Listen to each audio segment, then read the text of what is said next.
When I was in college, and one of the schools that I went to was UC Santa Barbara, I learned a critical lesson about human nature, and a lesson that has everything to do with the work that I now do, in a psychology class that I took. Because in the middle of the semester, the students in this class pulled a prank on the professor, and it was based on what he was teaching us at that point, and that was called classical conditioning. So most people know about this idea around conditioning because of the famous Pavlov's dogs. Remember them? Taught to salivate at the sound of a ringing bell. I read recently that Pavlov's dogs is also the name of a perfume, which I think has very interesting implications, especially for the menfolk. So this is what we did. The professor had a nervous habit of pacing back and forth in front of the lecture hall when he delivered his lectures. So what we devised was based on that habit. What we did is, whenever he paced over toward the windows, we very subtly pretended to be bored. So we slouched, and we fidgeted, and we doodled, and we stared vacuously into outer space, which actually by mid-semester it turned out some of us were quite accomplished at. Whenever our professor paced over toward the door, what we now did is we pretended to be interested. So again, almost imperceptibly, we sat up a little bit straighter, and we took notes and fixed him with keen scholarly expressions. By the time that day's class was over, we had our psychology professor glued to the door. Singularly, the highlight of my college years.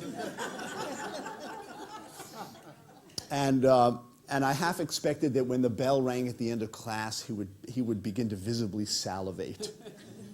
That would have been a perfect experiment, but he denied us that pleasure. But what I saw in that experiment was something I had heard about, I'd known about, I'd read about, I had intuited, but I'd never actually seen it demonstrated, which was how incredibly easy it is to condition a human being,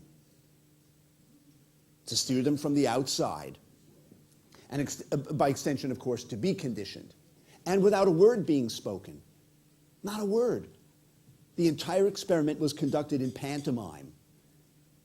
And I figured if it took us, 50 minutes to condition our psychology professor with a new set of behaviors, and unbeknownst to him, I tried to imagine the effect on me of a lifetime's worth of that kind of conditioning by the time I was at that point 18. You know what I'm saying? Thousands upon thousands of messages that all of us got, of course, while we were growing up, spoken and unspoken, and that effectively, I think, instructed us in the rules of the game. What dreams are and are not bankable. What is and isn't possible. What are you personally capable of? What's the definition of success? How are you supposed to behave in public? You know what I'm saying? Who pulls the strings in this game and who dances? Just the rules of the game. And I think the cumulative effect of a lifetime's worth of that kind of conditioning forms effectively a kind of hypnosis. And I don't even think it matters whether the messages we get are negative or positive, true or false. Now, I think it's probably fair to say that every kind of human community passes along the message that conformity is rewarded. Failure to conform is punished. Right? Frankly, I think it's just a holdover from natural law, because what natural law tells us is those who leave the herd to go their own way, well, have a tendency to get eaten. You know, now it's more complicated in the human arena, but I think the admonition stands, right? And granted, culture wouldn't exist without the glue of conformity. It obviously has a socially useful function. I just think that the individuals in it tend to pay a pretty steep price for it. And one of the prices that we can pay is losing a working familiarity with who we really are at any given point. So when I think of the notion of a calling, among other things, I think it cuts right through a lot of the conditioning, because it emanates, I think, from the part of each one of us that knows what it knows. The part of each one of us that knows where other people leave off and where we start. And very early on in the game, too, I've got a friend up in the Bay Area who described an interaction she had with her 5-year-old. Her name is Janaea, and Janaea obviously wanted to do something Mommy didn't think advisable, so she says, Claire, my friend Claire says to her, hey, Janaea, honey, I wouldn't do that if I were you. To which Janaea replied, with absolute certainty and innocence, but Mommy, you're not me. 5 years old. That intuitive sense of where that line is, right? The calls emanate from the part of us that knows the feel of integrity in our lives and the feel of its absence, right? And I mean in parts per million. And I don't mean integrity as a moral issue. I don't mean it as a moral issue in this case. I mean it as a psychological issue, as an emotional issue. And it's the part of us that knows, I think, precisely what it's going to take to stay true to true north, to make our own lives literally come true. And I'm defining, by the way, a calling very broadly, secularly, pluralistically, the urgings, the promptings, the intuitions, the imperatives that come from deep inside your life that tell you what it's going to take to stay true to true north.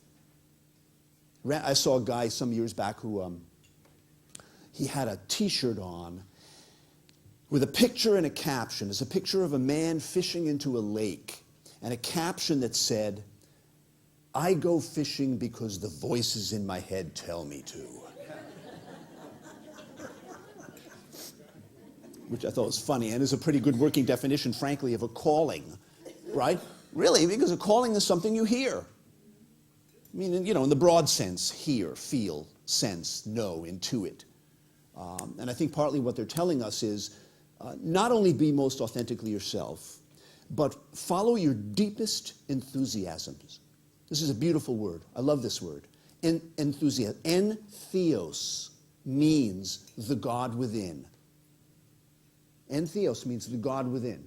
So to the degree that you are following your deepest enthusiasms, you are by definition following God, to whatever degree that interests you, of course, or speaks to you. You are articulating God, you are expressing God, you are honoring God. This is not about looking for burning bushes, in other words.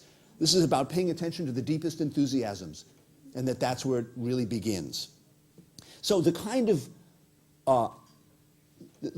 authenticity that I'm talking about is, in fact, I don't think something that people need to discover. Go out on a great pilgrimage to find out. Go on a vision quest to figure out. I think to some degree it's something we have to rediscover. We have to remember, something we already know. Remember, by the way, another great word, remember, religion. Both mean exactly the same thing, to rebond, to reconnect, right? Something we already know or knew once and then forgot. Okay, so there was a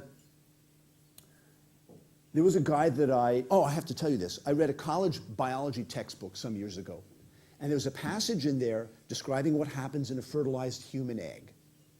So what it said is that as the cells in a fertilized human egg grow and develop, really early on in the process, these subtle little indentations appear in the cell ball that begin the process of distinguishing one side of you from the other, for the head from the hind quarters, okay? And a distinction that appears to be lost entirely on some people, even 40 years after they're fertilized. Nonetheless, what it said is that if you were to take a cell and mechanically move it from the head to the hindquarters, it would migrate back up because it knows what it's supposed to become at the cellular level. It knows what it's supposed to become. I read this passage and I thought, so do we. We know what we're supposed to become, individually as well as perhaps collectively. And so now when I hear people using language like this, I feel it in my cells. I just feel it in my gut. I feel it in my bones. I feel it in the very fiber of my being. I'm thinking that at some level, perhaps they're speaking literally. At some level, literally. There was a guy that I included in the book. His name is Howard Ikemoto. He's an artist who lives up in Santa Cruz. And he described an interaction that he had with his 7-year-old daughter, who came to him one afternoon and asked him what he does at work. And he says to her, honey, I work at the college, and my job is to teach people how to draw. She looks back at him incredulous and says, Daddy, you mean they forget? Imagine how inscrutable that would seem to a 7-year-old, that anybody could possibly forget how to draw, right? It'd be like forgetting how to suck your thumb or something. So as for how one goes about remembering what one already knows, let me share this. When I was in my 20s and 30s, I used to do a lot of stone sculpting. And when you want to find out whether a stone is true, sometimes the word they use is has integrity, what you do is you bang on it with a hammer. And if it gives off a kind of a dull sound, what that means is that the stone has faults running through it. They're going to crack it apart when you work on it. And half the time it will wait till you're almost finished with the damn thing to do that. But if you hit it with the hammer and it gives off a nice, clear, metallic ring, you can sort of picture the sound, hangs in the air for a minute. What that means is the stone is true, has integrity, and most importantly, will hold up under repeated blows. Okay? This, in my opinion, is exactly the information we need to know about our callings in life. Right? We need to know that if they ring true, they have integrity, and that they will hold up under repeated blows. I mean the kind the world specializes in. You know what I'm saying? The kind that you're going to discover the split second you take your calls, your convictions, your commitments out into the world where they're going to get banged on. And I don't know a better way to figure out whether these calls are true and have that kind of integrity than tapping in continually, tapping in and listening with what St. Benedict called the ear of the heart. Listening in. You know who James Hillman is? Ring a bell? This Jungian analyst James Hillman. He says, consciousness, the making of consciousness, of awareness, happens by keeping things in conversation. Unconsciousness happens by letting them fall out of conversation. So this is a way, to whatever degree we want to make conscious decisions about our own lives, to constantly be in conversation with ourselves. So when I was interviewing people for the Callings book, one of the things I noticed really consistently was how many of these people had a self-reflective practice of some kind.